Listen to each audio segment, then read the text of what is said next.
In this episode of How Are You Adapting, I'll be speaking with Jackie Latendresse from the Free Flow Dance Theater Company in Saskatoon about their plans on combining live and recorded content to showcase their talents online during International Dance Week. We'll also be chatting about her commitment to the community and the importance of paying artists despite some hiccups in funding. If this is your first time here, How Are You Adapting is a weekly mini-series where we speak with arts organizations throughout Canada to gain insight on how they are pivoting their programming during COVID-19. My name is Jackie Latendresse, and I'm the founder and artistic director for Free Flow Dance Theater Company. This year is our 25th silver anniversary year, so I've been around for a while, doing this for a while. We were actually originally based in Kitchener-Waterloo, Ontario, and we were based out of Toronto for a number of years and slowly moved our way west, hitting Winnipeg for a while and finally landing in Saskatoon, where I bought an old church, and we now have converted it into a dance space, rehearsal space for the professional company, and also a dance center focusing on adult classes as well. Here's the question. How are you adapting? How are you and your team adapting to this socially distant world we're living in right now? As you can probably imagine, social distancing and dance are not best friends.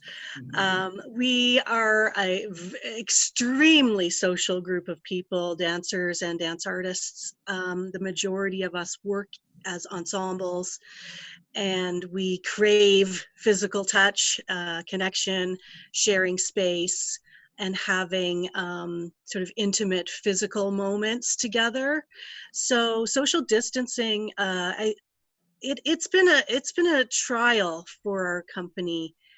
We have been making regular meetings with the dancers just so we can see each other's faces, talk about what we've been doing that week, and our practice, how are we sustaining our practices, to share links for classes with each other and things like that, ideas for ways that we could adapt our programming. But I think the first couple of weeks were very difficult for dancers because I don't think we actually realized how much time we spend together, like actually together. I feel like I have a whole extended family that I'm missing a lot right now. I do live in the same space as the dance center. I live in a suite, and I very rarely make it into that studio because I still find it quite sad, actually, how empty it is and how it is usually so full of people all the time and so full of energy and joy and dance, and it's sitting silently cold and empty right now, which is a little bit depressing, but at the same time, it reminds me of all of the things that we've had. So we've been working together to talk about how can we find a way to express our art form with the inclusion of social distancing. So it's been fun in some ways coming up with the ideas. I mean, you put a bunch of artists in a room. It doesn't matter if it's a Zoom or if it's a real room. You're going to have a little fun together. You're going to come up with some unique and interesting ideas. And yeah, we're just slowly adapting all of our programming as best as we can. Amazing. I saw that you guys are doing a few showcases over the next few weeks. What does that look like? What's the structure? Well, we normally do an International Dance Day celebration, and it's usually a one-day in-person event that showcases a number of cultural dance groups as well as contemporary dance. We find it's a beautiful platform for connecting different styles of dancers and for creating community within the dance community. So this year that's off the table because gathering is not an opportunity right now. So we decided, well, we would really still like to honor our contracts with these artists as much as we could. So we contacted the artists to see what could happen. The majority of the artists were concerned because they themselves are unable to gather, and most of them have large groups that they were planning to showcase. So we asked them, would they be willing to share some video footage from previous showcases that they've done, and most of the artists had something that they wanted to present. A number of my dancers from Free Flow also agreed to work with me and the people they are sheltering with to create original works for the International Dance Week celebrations. And so that's quite exciting. They're all beautiful works. And I, as a choreographer, it's my job to mentor and help with the development of the dancers. So I was able to do preview videos and write notes and have Zoom meetings and be able to give constructive criticism and feedback for each of the dancers to help them with the development of the work. It was pretty fast turnover for us. We're used to extended rehearsal time, but they've turned out some really amazing new work, and we're very proud of them. So you're using Zoom as a tech to kind of showcase these showcases. What does that look like? How do you plan on doing it? Is it live showcases? Is it recording? Is it a mix of both? It's actually a mixture of both. So we will have a live host. I'm actually going to be hosting the event. I'm quite excited. I haven't emceed anything in a long time, but I used to all the time, and I really do enjoy emceeing a dance show, especially because I know all of the dancers that are participating. So it will have a live MC, and it will also have live elements of spoken word artists. We have several spoken word artists that work with our dance company regularly. So we've invited them to open and close the event with poetry, and that element will be live as well. And we will be also, of course, presenting the International Dance Week message that comes out every year. So we'll make sure that we have that. We'll be able to screen share that message with everybody that joins, so they'll be able to read that. And then we have been working with a local filmmaker, Marcel Petit, in Saskatoon, and he had his job cut out for him because he was basically given film footage for each mini film. We're calling them mini films, and film footage came from 4 or 5 different people with 4 or 5 different cameras and 4 or 5 different types of lighting and sound levels. And so he's been trying to work miracles, basically, but to put everything together for the group dances and the filmed original works, to put them all into some sort of lovely looking package. I mean, that's really outside my area. So we did hire someone to do that for us, to try to do that properly for us. And then of course, adding in the introductions and things like that. So it's exciting, and it's a little scary and a little intimidating. We just hope, we hope it goes well, and we hope people enjoy it. And we hope that the performers are pleased with the way that it turns out. Amazing. So you said the turnover time is really fast. Do you feel like that's like a little hiccup with this adaptation? It is challenging for dancers because we are wanting to perfect our work. We also are not used to directing a camera at the same time. So it's a whole other ballgame when you add in filming elements to your work. And if you're on your own and you're trying to film your work, it can be even more challenging because you have to actually physically stop and then move the camera and then record again, and to get different angles that are appropriate. So, and we don't know, these are all new skills for most people. So that's been really challenging for us. For myself as a director, just learning all of the new platforms and becoming familiar with all of the new technology, I spend the majority of my time in a studio, not in front of a computer. I spend the majority of my time working with humans, and I feel like I have very strong skills in that area. But when it came down to, how do you, even for instance, learning how to use the Zoom platform, fortunately, we were able to expand on our account through the technology available through TechSoup for charities, Okay. Which is really helpful. They have a great discounted software and things for charities. If you're registered with them, you can check it out. And I've also, we're part of Canada Helps, which is a wonderful website that basically supports all of Canada's charities. So if anybody's looking for a charity to support, go to Canada Helps, because you will find it there.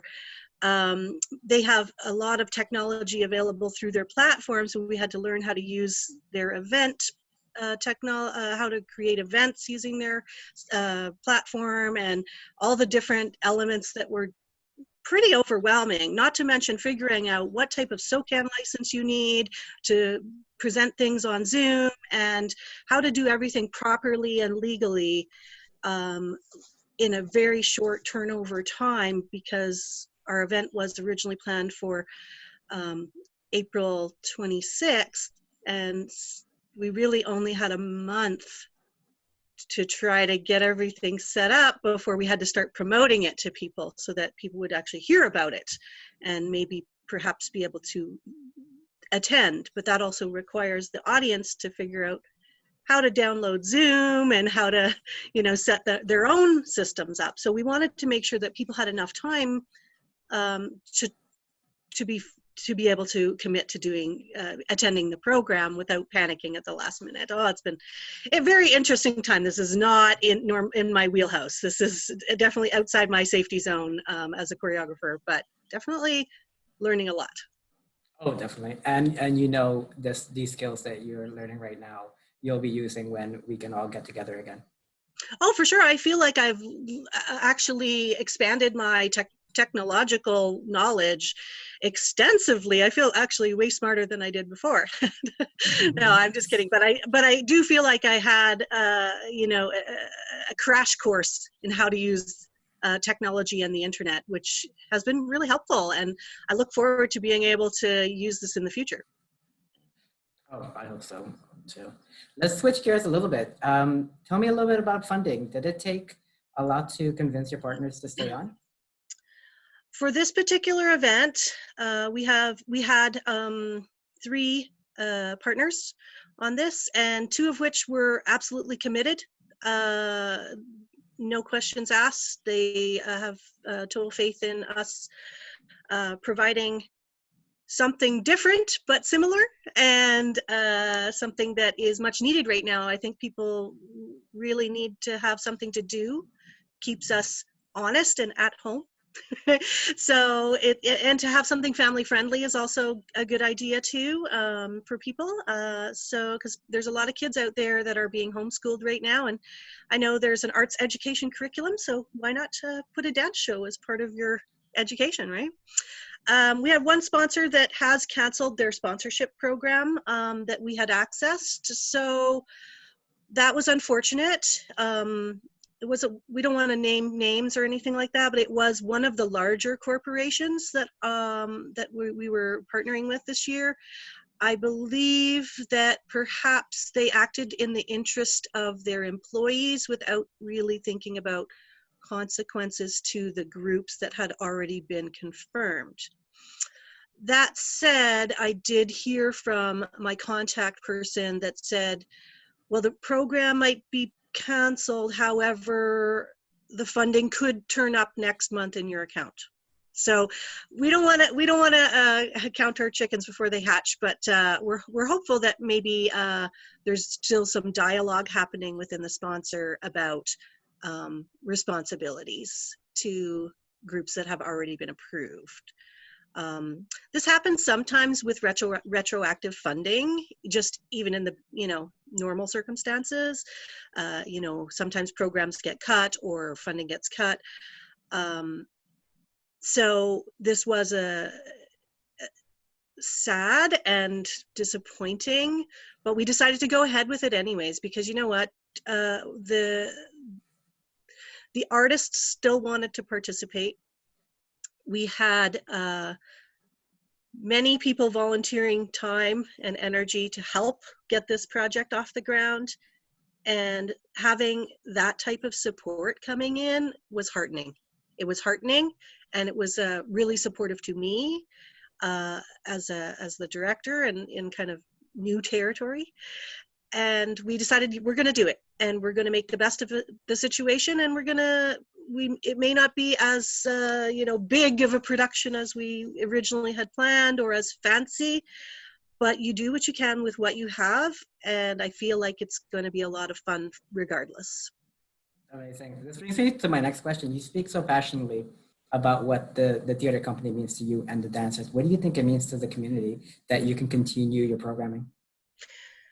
We are the only professional dance company in Saskatoon, so I think it's really important that for our local community on a local level that we continue to engage with our community and we continue to be visible in the public. I think that this is also an opportunity for us to reach out into the bigger dance community and the global community. Being part of a global activity, a global initiative like International Dance Week, International Dance Day, it ties you to a larger network automatically. So we hope that not only will we continue to engage our regular supporters, but maybe a few other people will hear about what we're doing, or they'll hear about Dance Day or Dance Week for the first time and check it out online. I love what you're doing for the community. I see that the tickets for the showcases, half of them are free of charge. Tell me why you made that decision. Well, if we were doing an in-person event, we would have all the tickets free of charge and we would have a donation area. Which is what we normally do. We looked at the platform for events that we were using and realized that we could offer free tickets, which was great. But we had spoken to some of our regular audience members and said, and just to kind of ask, like, what type of donation do you normally make? What type of donation would you consider making? And came up with a few categories. So we thought we would make it easy for people on the ticketing platform who like to make a donation. They can choose that ticket price. We also have the option of the free tickets, and then you can, if you would like to make a donation of a different amount, you can choose that as well. Or you can just choose a free ticket, which we're very, very, very happy to do. That part of our mandate is to make dance accessible, an accessible art form that can be experienced and enjoyed by everyone. And so we want to always make sure that we have accessible tickets to people. We are paying all of our artists. So every group that is involved with the performance, whether they are in the pre-recorded version or the live, are being paid performer fees. So it does help us with that. And also we did have to purchase a few technological elements to get set up for this that are going to be helpful for other things as well. And we are hiring a local filmmaker as well. So there are costs associated with this event that we normally wouldn't have. We do have a great crew of volunteers that come in and work our events, but when we're online, it's a different type of skill set that we're looking for, which is actually very highly in demand right now. You're essentially creating a brand new event structure for yourself. How important is it to get the approach right, both programmatically and on a funding standpoint? I think it's very important it's very important to get the approach correctly, because we don't want to devalue the arts. We want, right now there is a plethora of artistic offerings online, and they're available for free, they're available, but I think that what is also important is that we don't devalue the arts at the same time. And artists, we are pretty selfless beings. We want our art to go out there, and we are a bit altruistic in that we want people to have feel good and be comfortable and be stimulated and all of these things during crises. Artists always step up during crises. This is not a new thing. We do this. This is historically relevant. I think that having the option to make a donation when you purchase your ticket is a way of keeping that value of art alive. It allows people to make their own judgment according to what they can afford, because everyone is struggling right now. Some people more than others. Some people have jobs that are just business as usual, and they would be very happy to pay a ticket price. Fortunately, we are a charitable organization, so all tickets are 100%, that you get 100% for your charitable tax receipt. So because it is a free ticket and you're making a donation, so that will help people on their taxes later, hopefully. And it's nice to have a platform like Canada Helps, which also helps us as artists and small groups, because they automatically generate the tax receipts for people. So it doesn't require us hiring in extra administrative staff during this time. I really admire your commitment to keep paying the artists, right? Because as you rightfully mentioned, we're all kind of struggling right now. Everyone, and you saw from your sponsors too, right? Not all of them can stay on board. It's really amazing. Thank you. I've always been a really strong proponent of paying artists, and sometimes the artist fees are fabulous, and sometimes they're not. But if you make it a priority, there's always a way that you can figure out how to do it. It may mean your production is smaller, it may have smaller production value, but those people are going to have grocery money, and they're going to have money to pay their bill that just came in, and they're going to also feel valued. And I think that's the true. I mean, we can say thank you, and we should be saying thank you to all of these artists that are providing free work right now. But there's really nothing like a paycheck to make you feel valued, right? So we really, even if it's not a huge one, I think it's very, very important to continue to pay artists, and it's something that we're gonna strive to do always. It's part of our mandate. And finally, Jackie, tell me where can we find what you're doing? Tell me your website, your social media presence, anything you need from us. Sure thing. Our website is www.freeflowdance.com, and you can find information on our International Dance Week celebrations on our blog. Also, if you look for us on Facebook, you can find Free Flow Dance Theater on Facebook, and we do have an event page set up for International Dance Week celebration, International Dance Week online. And if you are interested in contacting us, you can contact us directly through our website. There are many, many links to our email on the website. We would be happy to field any questions that you have. And we do have a number of other great programs coming up this year that we're already planning, including our free community dance workshop program.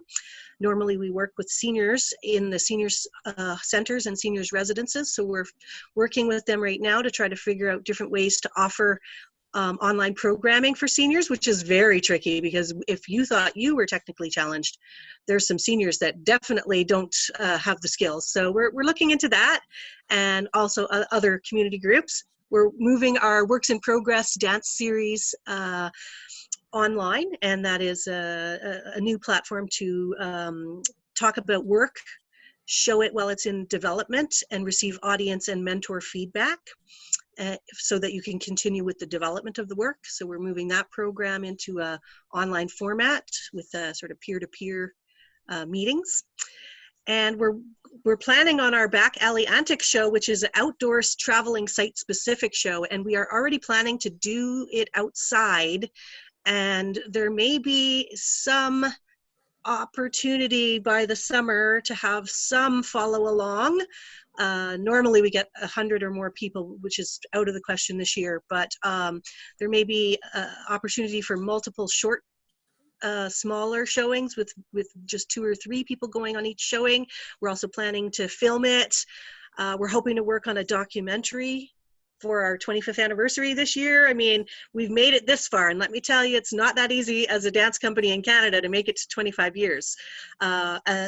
We feel like we're learning a lot right now because of this whole pandemic situation, but we don't feel like we're disappearing. So we will be here for 26 years and on. Amazing. Jackie, thank you so much. It was such a lovely time talking to you. I really admire your commitment to not only the dance company, but your dancers and your community at large. Thank you very much for having me.